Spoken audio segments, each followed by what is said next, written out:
So hello everyone. बहुत दिनों बाद मैंने आज वीडियो अपलोड किया है क्योंकि मैं भी कुछ वर्क में बिज़ी था। तो हम क्या करेंगे, अभी हमारे पास टाइम भी लिमिटेड है, तो हम जितने भी इंपॉर्टेंट टॉपिक्स है सिर्फ उसी के वीडियो अपलोड करेंगे और जो एग्ज़ाम में पूछे जाते हैं। तो उसमें से एक टॉपिक है केवीए टेम्पटर। ये एग्ज़ाम में कई बार पूछा जाता है ये टॉपिक। केवीए टेम्पटर का सिंपल सा मतलब होता है कि इसमें सेलर को प्रोटेक्शन दी जाती है। Means the buyer must take care, मतलब जो इसमें जो अपना बायर है उसको ध्यान देना चाहिए। यहाँ पे एक टर्म यूज़ किया जाता है, buyer beware. As a general rule, the buyer purchases goods at his own risk relying upon his own skills and judgement. मतलब जो भी हम गुड्स परचेज़ करते हैं शॉप से, तो वो हम अपने जजमेंट और अपने स्किल्स के हिसाब से परचेज़ करते हैं। वो हम बायर की जिम्मेदारी होती है कि वो अपने स्किल्स के हिसाब से और अपने कैपेबिलिटीज़ और अपने जजमेंट के हिसाब से गुड परचेस करे। In a contract of sale of goods there is no implied condition and warranty as to the quality and fitness of the good for a particular purpose. अभी sale of goods के अंदर कोई भी ऐसा implied contract नहीं होता कि जो आपने गुड्स खरीदा है, जो बायर ने गुड्स खरीदा है, वो अच्छी क्वालिटी का ही हो। इसके लिए ऐसा कोई लॉ नहीं है। अभी इसके कुछ एक्सेप्शंस होते हैं, वो हम इस वीडियो में देखने वाले हैं। और ये आपको आंसर एग्ज़ाम में कई बार पूछा जाता है, तो इसको प्लीज़ आप अच्छे से गो थ्रू कर लीजिएगा। In the following cases doctrine of caveat emptor does not apply. The seller therefore can not take the defence of caveat emptor. मतलब इन कंडीशंस में जो सेलर है वो अपने आप को बचा नहीं सकता है केवीए टेम्पटर से। मतलब ये लॉ सेलर को बचाने के लिए लिया गया था, बट ये कुछ एक्सेप्शंस है। फर्स्ट पॉइंट है कस्टम और यूजेस ऑफ ट्रेड। अभी समझ लो आपने चॉक परचेज़ किया कोई अपने स्टेशनरी शॉप से, तो आप वो चॉक लिखने होना चाहिए वो चॉक को। मतलब वो चॉक से आप ब्लैक बोर्ड पे लिख पाओगे, ऐसा चॉक होना चाहिए। वो प्लास्टिक का चॉक नहीं होना चाहिए, क्योंकि चॉक का मेन काम क्या है, लिखना, ब्लैक बोर्ड पे लिखना।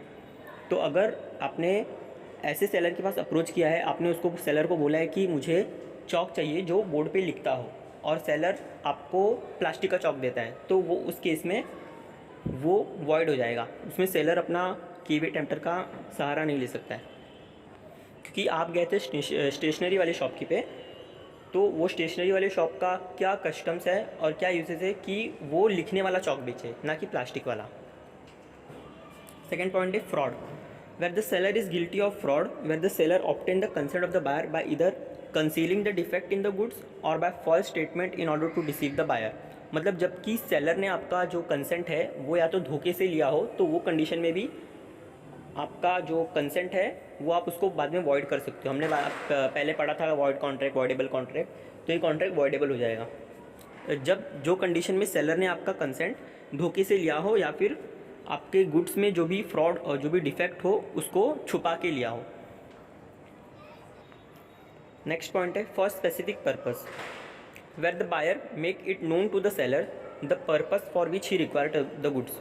जैसा कि अभी आपने चॉक का एग्जांपल कंटिन्यू करते, तो आप गए सेलर के पास, तो आपने सेलर को बताया कि मुझे लिखने वाला चॉक चाहिए।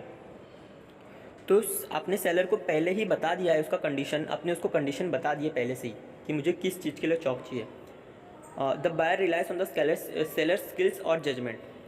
जो बायर्स है, मतलब जो आप गए दुकान पे, तो आपने सेलर के स्किल पे और उसके जजमेंट पे भरोसा रखा है। The buyer the goods are of a description which is in the course of the seller business to supply. अब ये वाला स्टेशनरी पे एग्जांपल अप्लाई होता है। जैसा कि अभी चॉक हम स्टेशनरी के शॉप से ही लेने जाते हैं, तो वो सेलर वो चॉक को बेचता है। अभी आप टॉयज़ के दुकान पे जाके चॉक मांगोगे तो उसका वो मेन बिजनेस नहीं है। तो आप ऐसी जगह से गुड्स खरीदोगे जो वो सेलर का मेन बिजनेस है, सप्लाई करने का गुड्स का।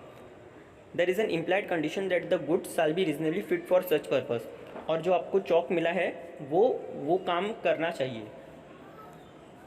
मतलब चॉक आपने अगर लिया तो वो लिखेगा नहीं, तो उसका क्या फ़ायदा यार।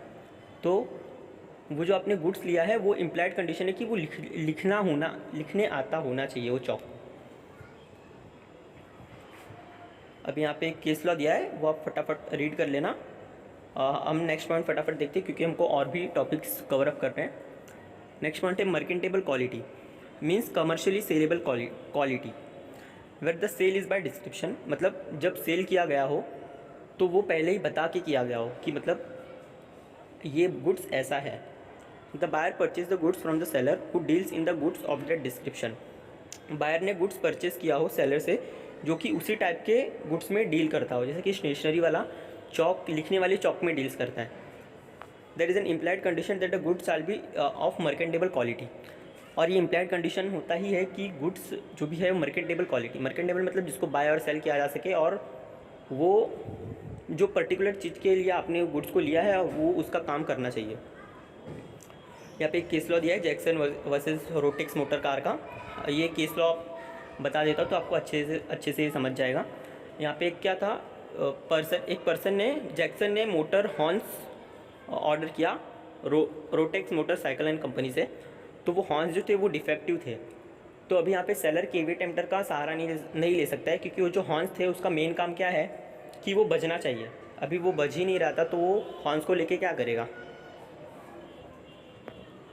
तो it was held that the buyer was entitled to reject the horns. और कोर्ट में केस गया तो सेलर ये केवी टेम्पटर का सहारा नहीं ले सकता है, क्योंकि हॉर्न्स का मेन काम ही है बजना। तो वो वही अपना मेन काम ही नहीं कर रहा है, तो उसको लेके क्या फ़ायदा।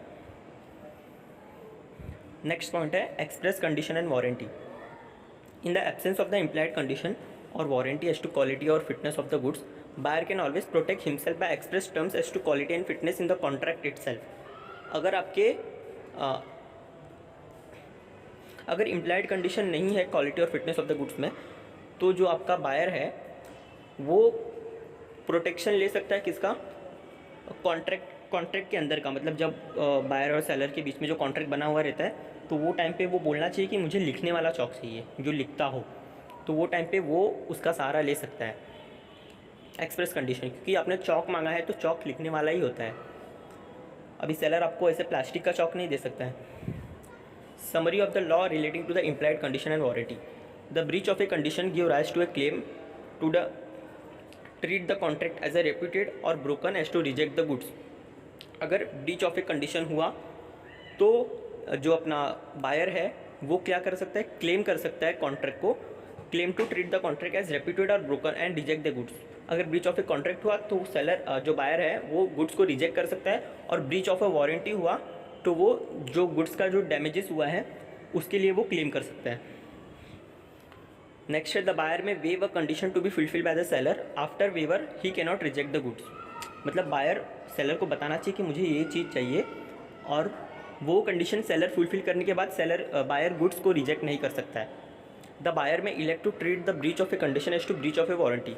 वो ब्रीच ऑफ ए कंडीशन को ब्रीच ऑफ ए वारंटी की तरह ट्रीट कर सकता है बायर।